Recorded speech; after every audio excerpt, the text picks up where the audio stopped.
Hey, Mabuhay. How you doing, man? Good. Nice to see you. Come on in. Hello, guys. Today I'm with Roy, and Roy is my friend from US, right? Yeah. So as I know, you are a digital nomad. Yeah, and you chose Philippines as your base on the planet. Yeah. Well, in sort of a way, the Philippines chose me. I know it sounds corny, but I think that's more what happened. Yeah. Yeah. Can you tell me about why did you choose Philippines compared to US and just? I'd been traveling for years, just taking trips for a couple weeks here, a few weeks there. I did a couple of nomadic trips during COVID, during lockdowns. I went to places that were free, and I traveled in Greece and in Italy, and worked from there also remotely, and thought that was pretty cool. But I really wanted to scuba dive a lot more, and when I decided to quit my job, not quit, but change my job to just being very part-time and to travel and scuba dive, Philippines was my first stop, and that's how I found myself here. It sucked you in, yeah. Yeah, I mean the diving here is phenomenal. It's really inexpensive. The people are super friendly, but I wasn't planning on living here. I came here for like 6 weeks, and then I took off. I went around the world. After I left the Philippines, I went all over the place, and then I came back in the summer, and that was awesome. I came down here looking for just like a monthly rental, and then I found this specific place where the owner is allowing me to rent it out on Airbnb if I want to, so I can sub-rent it. And then I decided, okay, you know what? I'll just make this a base. I'll sub-rent it while I travel, and there'll be a place to come back to. But yeah, it keeps me flexible basically, and that's the reason I chose this place and why I say that the Philippines chose me. Yeah. Is because this specific house became an opportunity for me. If I didn't have that situation, I'm not sure if I would have taken just a regular year-long rental. Yeah, it's a great house. It's on the first line. It's very quiet. There is not close neighbors. You don't have anyone here on your property, on your lot yet. So yeah, the privacy is great. It's super quiet. It's nice to just hear the waves, especially like at night as I'm like just chilling on the couch. You just hear the waves crashing, or I set up a hammock down there in the bungalow, and it's nice to just chill there. Was it hard to find it, and how did you do it? Everybody's on Facebook here, so Facebook Marketplace is where I looked. I think it's preloaded on a lot of the phones, and it doesn't use your data, or you can choose to have it as the app that doesn't use your data or something. So everybody has Facebook here, and this place was listed on Marketplace, and I came to check it out. And it's like this big like 3-story manor on the beach. But the owner lives in Canada, and it's kind of like an abandoned house. At least it felt like it when I came, and it felt like nobody had lived here for like a really long time.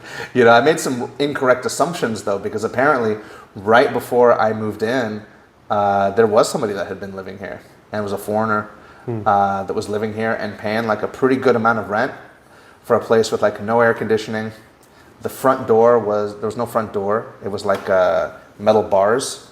So anytime you turn, right there. Cool. So anytime you turn on a light, bugs would be flying all over the place.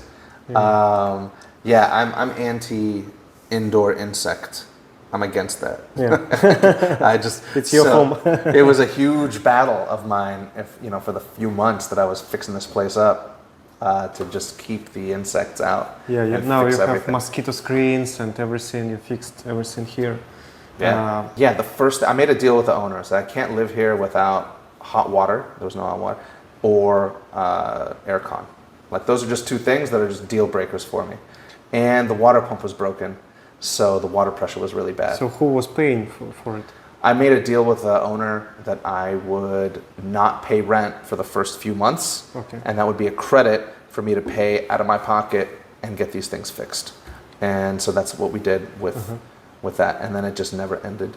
It just never ended because the guy is Filipino Canadian. But it took me a little while to really understand that like the building standards, the quality standards, and the just the overall standard of living for even wealthy Filipinos is completely different than Americans, right? There's just things that they are of no interest to them at all, like screens and stuff, are to me, right? Yeah. They don't care that there might be some spiders in the corner of the room, right? It's really not, Filipinos don't care about that stuff. It's like, whatever. I actually admire that. Their relationship with nature and the other animals around them is totally different. Yes. And they're much more at peace with all the bugs and critters and stuff, which I'm just not. I don't know. I grew up in this absolute opposite type of environment. Yeah, nothing. Only pigeons, yeah? Yeah. I want my same in shit sterilized like it's a hospital, And so it was a battle at first to just get all of the insects out, to really seal up the home. And then there were other things that would just start bothering me. So I ended up painting the entire house because I thought that a good power wash was going to do it. So I bought a expensive power washer, gasoline powered with super high, pressure, and was power washing all of the home, not just my part, which I'm on the third floor, just all of the home that's like uninhabited. And I realized that I'm taking off all this black mold, and it's not looking good. It just turned into gray. There is no paint already. Yeah, because it was painted once 20 years ago with a single coat. That's just that kind of stuff would never happen in the States, and I didn't really imagine that it would have been done like that, right? But it was just a single coat 20 years ago, so a power wash over the mold isn't going to do anything. And so I ended up paying to just have the entire place painted. And I'm just a renter, so spending all that money is crazy. But I paid for the place. Can you share amount in total? It wasn't that much. You mean on all the repairs I did? Oh man, because I had to do electrical, plumbing, aircon, painting. I had concrete work done, landscaping. I'd say probably in the neighborhood of like 400,000 pesos. It's a lot. Some people can buy a house here in the Philippines for this amount of money. I mean, not a small house, Filipino style, but still. Yeah. Now 100,000 or 120,000 or so were given as a credit. Yeah. As a credit. Yeah. Right. So let's take that as 300,000. Let's say maybe 275 came out of my pocket, which is like $5,000. Yeah. So that's a substantial sum. But I'll include in that not just the work that I had done, but also the furnishings. I actually, when I started to do the accounting for it, I hated it so much that I just stopped because I said, I know. I just said, as much as this is, first of all, this is depressing me, how much money I'm looking at that I just spent. But I also knew that none of it was going to make a difference because I had to do the things I had to do, right? And I have a deal with the owner to like extend the lease at the same rate, and I can still Airbnb it when I'm gone, and I get, have renters. And so now that I've done all of that, I have like a free place to stay basically for the next couple of years as a base. And I think I'm pretty happy with that. Or from now, it'll be a year and a half. Yeah. How did you manage to find all workers and people who repaint, who fix and everything? How was it hard for you? That's not a happy story. If you've ever had to do some work in the Philippines, you'll know that you have to do everything twice.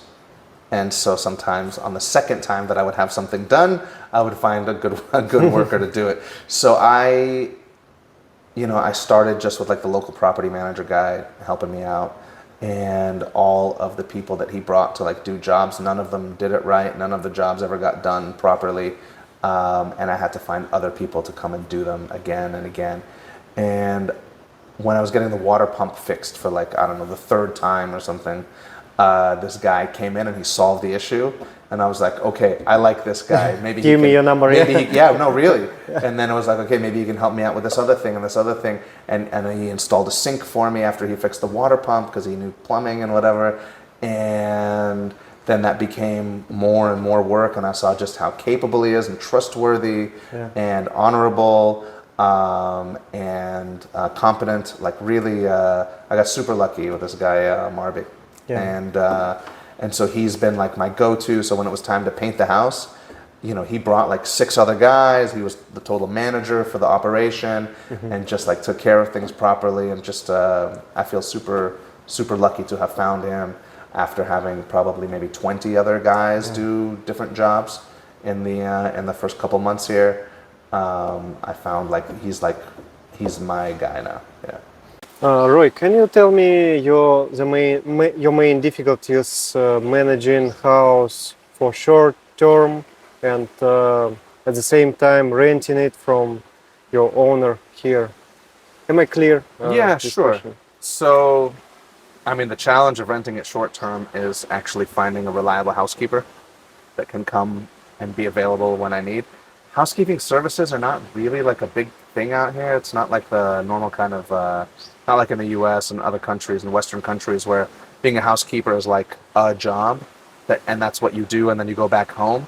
Here it seems that like people that hire housekeepers, they like live in the home and are full-time housekeepers and nannies, and you know, it's like a different type of career. So just to find somebody who just does housekeeping services, almost impossible. And I've had luck, but you know, also had some issues just with scheduling and stuff, and being able to get somebody in there that can clean the home for Airbnb and turn it over. As for dealing with like my landlord and stuff, there's just different priorities, you know, things that I think are important and that the landlord should take care of. He's like, I don't know, I take your rents and you take the house as is, you know. It seems to be the attitude. No, I'm serious. Because those things aren't important to him. Like, he's just like, why is this my responsibility? But I've talked to him, and about certain things he agrees, and about others he doesn't. So that's why I ended up paying for just so many improvements myself. You know, so much of this stuff I did myself because I knew that he wasn't going to pay for it. But there are things that I wanted, and I just didn't want to deal with the fight, so I just took care of it. Can I ask you about your job, about your work? How you can afford it, living around the world and travel everywhere, and what you do for a living? Well, first, the reason I can afford things is because the dollar is strong against most currencies right now, and so the dollar goes a long way here. I went down to working about 10 hours a week as a consultant for my company, and I took a huge pay cut. You know, I'm making like a quarter of what I was making before I left on the trip. But you don't need like a ton of money to live here in the Philippines. And Excuse a lot me, of... may I interrupt you right here? Is it Yeah. Philippines changed your way of living, or you already came to the point when you think money it's not everything? Oh, no, I mean, I always knew money wasn't everything. Okay. But I talked to a guy about this before. You know, in my life, no matter how poor I was, whether I was a student and waiting tables or, you know, working 2 jobs, whatever, no matter how, right, or a year ago when I was making, you know, the highest salary that I've ever made in my life, doesn't matter how, me personally, I always just spent all my money because I'm an idiot like that. I really did. But I've never been good about it. And I realized that I can go down to like a quarter of what I was making before and I'll just spend all of it, but it wouldn't matter. Like my certain things of my lifestyle might go down, but that stuff's not what's important. And I've been able to figure out how to travel not expensively. You know, flights, you can find cheap flights to almost anywhere. Yeah, Roy, do you have any advices to people who lived their whole life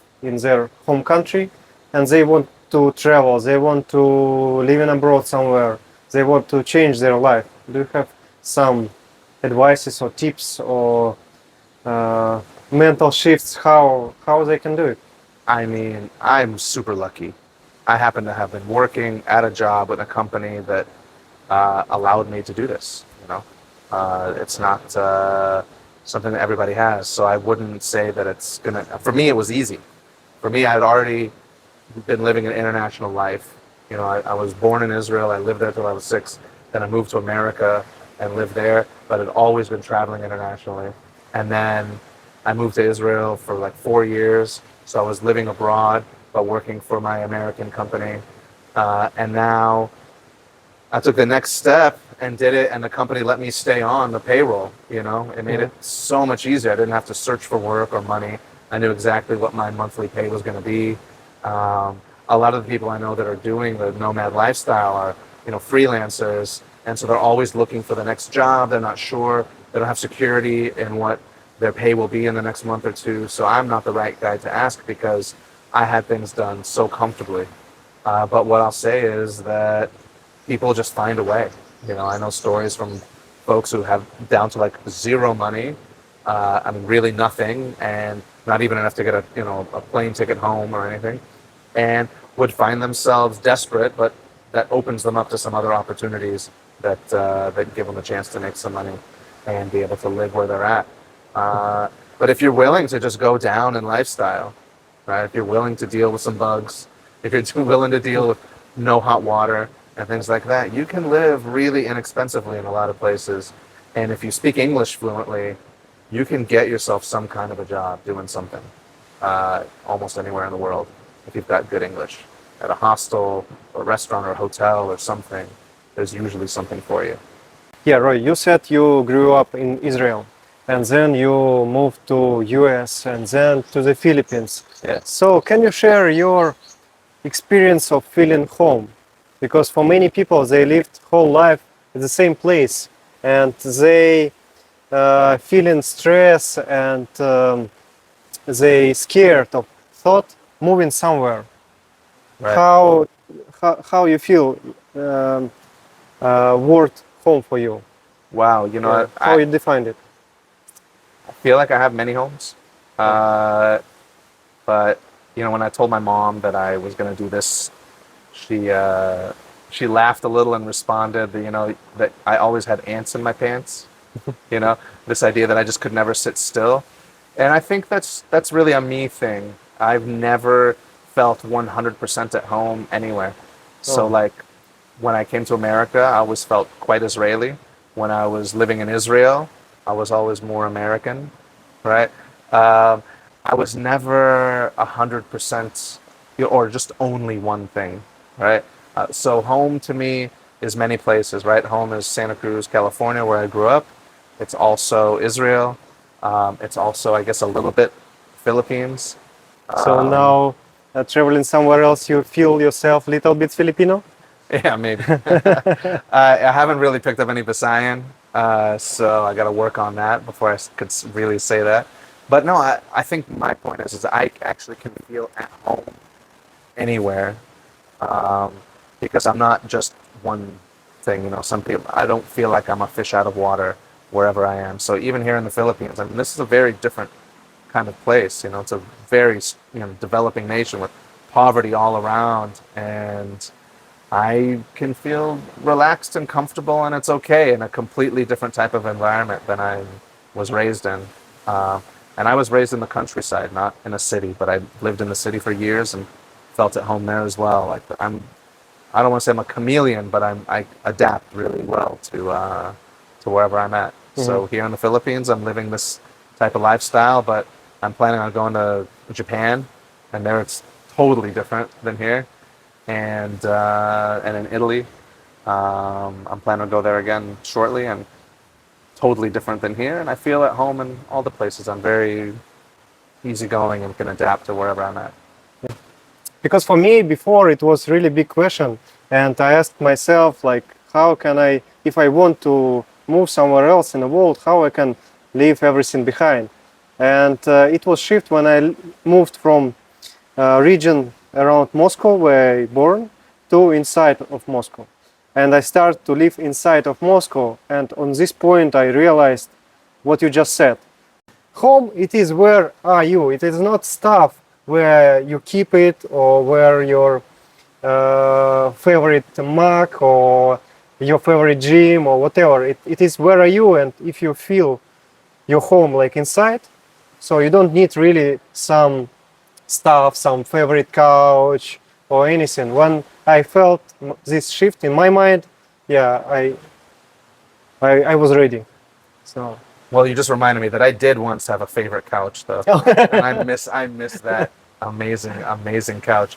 But nonetheless, yeah, you can make home anywhere. A lot of it just has to do with the people that you have. You know, Yeah. if you have a community, if you have people that you like. You know, here in in this area, I'm still developing friendships and meeting new people. But what I found is that by being able to not be tethered and to be able to travel around, I'm actually able to meet up with other friends that are otherwise difficult to see. Now I can plan my schedule to be in different places at different times that'll work with their schedules. And so now I'm having trips where I'm meeting up with old friends that I haven't seen in years Oh, because of the flexibility and being able yeah, to it's travel, cool. you know? Yeah. You're Do you have any looking. tips for travelers? Maybe some of Uh, our viewers? I mean, I don't do anything special that other people don't do. You know, you go on Skyscanner and Google Yeah. Flights, Skip Lagged.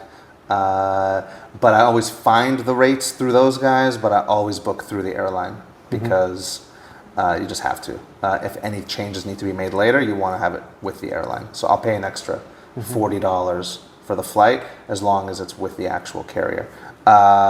But I don't do anything secret. You just have to be willing to go at times that don't work out for you. I like it when you have like an overnight layover sometimes. So it'll make your overall trip longer, but you get a night in Hong Kong. You get a night in Tokyo. That's an opportunity to enjoy a new city as part of your flight. So it adds the cost because you need a hotel and a meal, but I don't mind that at all. It add much more emotions and memories to your travel, yeah? Staying somewhere in the middle of trip. Yeah, I mean, if you can work it out to stay longer, it's even better. Sometimes that works out. There's some places that are trying to promote tourism, and they'll let you do these long layovers sometimes. And I've had great trips like that before. But I don't do anything secret to get better deals. You know, I make enough money that I can live. I can save money while I'm here because the cost of living is so low here, and then I take that and I'll spend it when I travel. And I interrupted you on a point where you talked about your job. So what you do right now? So I work for an education company part-time that I've been with for like 13 years actually, and I just consult and help produce videos, live events that we have, and help out with general video production stuff all over the world. We have offices all over the place, and so I'm there just as like general support for that. But I've got like a really great team based in Los Angeles and in Jerusalem, and I work with them 99% of the time, and it's been working out great. So you have cameramen somewhere, you have editors somewhere, and you like connect them to create whole product, yeah? Yeah, when we're doing a specific video production, sometimes my editor is also my cameraman. It just depends on what the production is. Sometimes we hire a completely independent team and they send us the footage afterwards. It all depends. Yeah, probably it's impossible to be a good cameraman without some editing skills, at least some of them. Most people who are doing any kind of video work now do a bit of everything. Yeah. It's a lot different than it was maybe 20, 30 years ago when things were much more compartmentalized. Now it's, even an editor is going to do color correction and sound editing and maybe some sound effects and a mix. And, before, in years past, that was all separate jobs. Bro, you were in so many places around the world. How do you think? Is Philippines different in some way?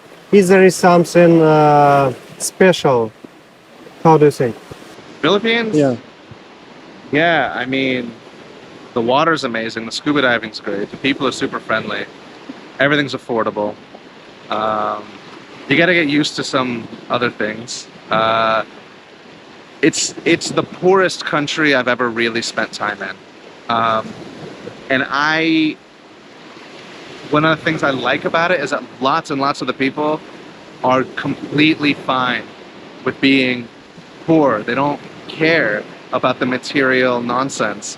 And I love that about the Philippines. A lot of other places you go, people are just hustling for money. There's a lot of crime. There's a lot of scammers everywhere. And I don't want to say they don't exist here in the Philippines, but people seem to not be caught up in a desire for material things like they are almost everywhere else I've been in the world, poor or not poor. And there's just like this, I don't know, acceptance that people are living in like a tropical paradise and it's wonderful and you have your family and friends around, and that's what I think most people would tell you makes the Philippines a special and beautiful place.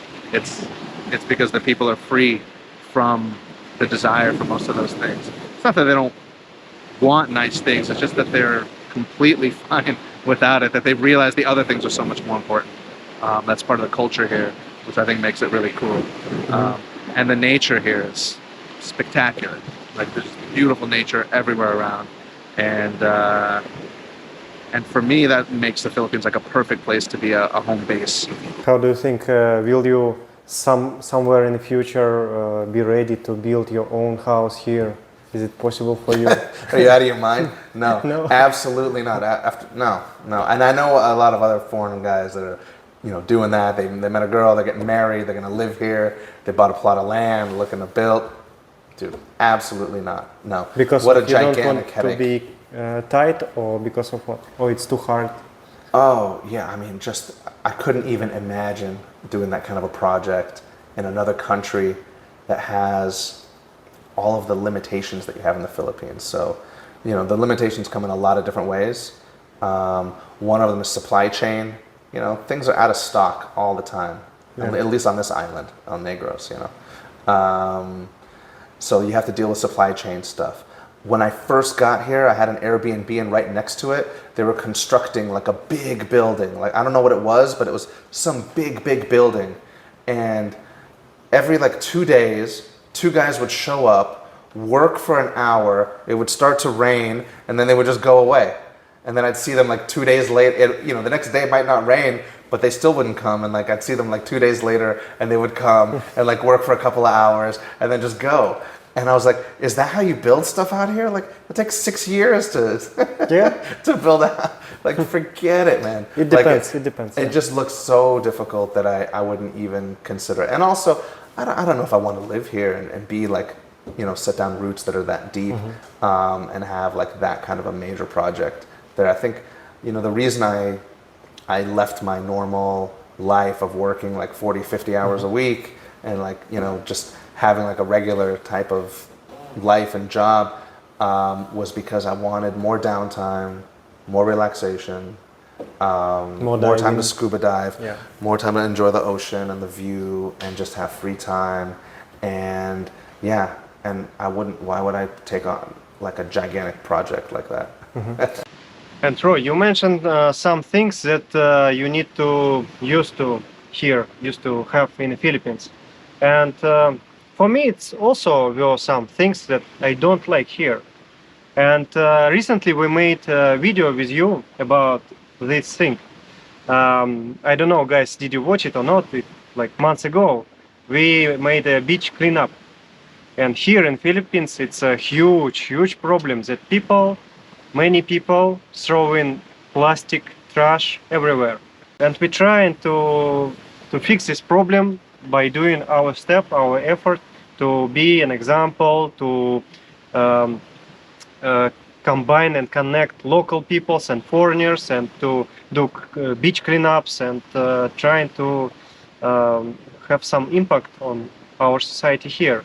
So how about you? What you don't like in the Philippines? Well, I mean, yeah, the lack of waste management is pretty frustrating. I think they have other things that they're concerned about, but it's a cultural thing. There's just trash everywhere. People just don't believe in trash cans and whatnot, so that's crazy. Probably the number one thing that gets on my nerves, that I'm coming to terms with also, is that the Filipinos don't seem to respect your time. Time is just not valuable, it seems. It's not valuable like in the Western countries. We always count in time oh, it will cost me 2 hours. This 5,000 pesos will cost me 3 hours. So we always measuring in our brain, will I do it or not? Should I take it or not?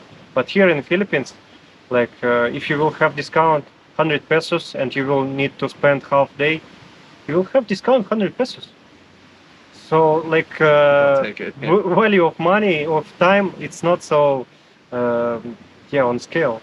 Yeah, I just noticed that like when I go to places, there's just long waits, and the locals don't mind it. That's just fine. They're okay with this super long line and waiting. And I listen, it's not my country. Yeah. I'm not going to tell them how to do things. Yeah. But as a foreigner, it's frustrating. Yeah, it's I my gotta tell point you. because we were lucky to live in our country somewhere abroad, and we already saw how people invented these ideas. And from another perspective, I think it's advantages of Filipinos, like in a in their self life, because in our country, in Russia, because of this constantly rush and hurrying somewhere, even you on vacation, even you have day off, you still like in a rush somewhere. You need to go there fast and do that and that, and your mind like overwhelmed because Yeah. of it. But Filipinos, they relaxed. They don't feel stressed staying in a lane. They don't feel stressed to wait couple hours more. So for them, I think it's advantage compared to us. Yeah, Yeah. I agree. I agree. They just kind of take things as they come, Yeah. and they go with the flow, and it's all good, you know. And you mentioned that here is cheaper than back to US. Can you share your monthly budget here and there, like average? I mean, my rent is like $500 a month. Compare that to like when I was in Los Angeles, it was like 2,500. You know, Yeah. Big difference. and now you'd be lucky to get a place for that price in LA. No. You'd be lucky. The prices have gone even higher. That same apartment was probably going for like 4,000, 5,000 now. This apartment. No, the one in LA. How about this one? If This one if on it the would beach be in LA, this would be like $12,000 a month or something, maybe 20. Are you joking? It's a house on the water. Are you kidding me? Like I walk out the steps and I'm like, my feet are in the sand. There's so few places like that in Los Angeles. This would be like, yeah, $15,000 a month maybe or something. I don't know. It would be some insane amount. And I had a dope apartment when I was in LA before, and that was like 2,500. And that's, I mean, that would be 4, because the prices have just skyrocketed. Cost of living, there's no comparison. You know, you go out to eat and have a nice meal here, it'll cost you the equivalent of like $6. You know, like Yeah. 300 pesos gets you like a solid meal in a lot of restaurants here. You can spend 400 pesos, which is like $7.50 or something. You Yeah. know, like, and that's like a nice place. And if you go to the nicest restaurant around, it'll be like $15 a person. You know, that's huge. You know, in LA, you want to go out to eat dinner for 2 people is going to be like $150. You know, you scare me. These numbers. it's outrageous. I mean, obviously, there's other places you can go and get a burger and whatever, but I'm talking about going to a nice place. The cost of living, there's no comparison at all. But it's so much less here. There's certain things that are exactly the same though. Gas is the same price. It's expensive. How about electricity? Maybe even higher here. No, I think it's pretty similar. So listen, first thing I did before I could move in here was put in 3, ductless split aircon systems, you know. That was expensive, but I run those things all the time just because I can't deal with the humidity and the heat all the time. So I run those nonstop, and my bill is like less than $200 a month. So How do you feel your life here compared to US? Is it the same, or is it better, worse? Maybe in some aspects better or worse? well, I mean, I haven't lived in the U.S. for like 5 years. Before I came here, I'd been living in Israel and Tel Aviv for 4 years.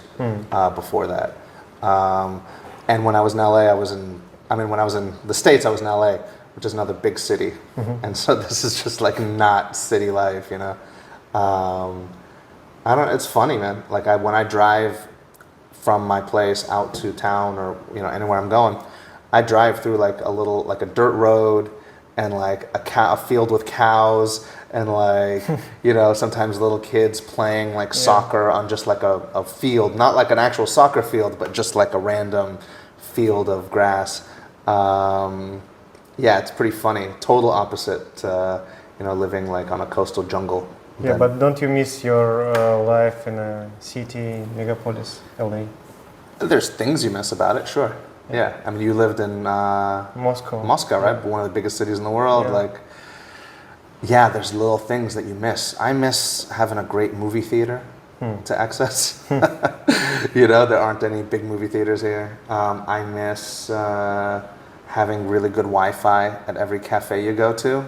It's like shocking to me here that like they have these cafes that don't have good Wi-Fi, like in Yeah. 2024. It's I agree like- with you. In It's Moscow, absurd. we have covered all area. So actually, you don't even last years I didn't use Wi-Fi because it is unlimited data with very high speed, and yeah, it's totally different. But it's for me, it's not so big deal for life. Yeah, I figured a way around it. I have good internet here at this Yeah, right. spot at the home. Although, you go to the Globe internet store at the mall, and it says like really fast internet, like 500 megabits up and down, guaranteed 80% of the time. It is like, are you kidding me? Like, why all these interruptions? It's just so random and weird. But Yeah. I've made do with it. It's okay. Now, because of Elon Musk and Starlink, we have some another way to have internet connection. Yeah. Yeah, people love that. Yeah, our friend Justin, he has it, and he very satisfied with this. So yeah, thank you, Roy, for your story. It was really inspirational, and you shared your experience in the Philippines. Because I truly think that it is great country, and that's why I choose it for me, or maybe Philippines choose me. I don't know yet. Yeah. Right. Well, I still have a lot to see around the Philippines. There's a lot of places I haven't gone to yet, but I'm looking forward to exploring. To anyone who's thinking about, making a change and making Philippines your home, I would say, give it a shot. It's great. I don't think the Philippines is actually for everybody. You got to like the water. You got to be okay with a lot of rain. You got to be okay with taking your time with things and things not happening on your schedule. Yeah. But if you can let those things go and just find a way to relax and not worry about getting a little wet from the rain and things like that, if you can get past those things, which I've been able to, you can live life in flip-flops and shorts, very relaxed, where the dollar or the ruble or whatever other currency goes a pretty long way, and you can live a really, really nice life on the water and just meet some of the nicest, sweetest, most open people in the world. Yeah, you cannot change Philippines, but Philippines can change you. Well said. Yeah, and guys, if you will be here in our area in Dauin, Bacong, Dumaguete, you can stay in Roy's house, yeah? Yeah, I've got If it it's- listed on Airbnb, and Yeah. if it's available when I'm out of town, sure. I will put link in the description so you can check it, and if you'll be lucky, you can stay in this really gorgeous place right on the ocean. Yeah, it's really, truly, truly good place. Yeah. I love it. I hope you make it. Yeah. So thank you for watching. See you next videos. Bye bye.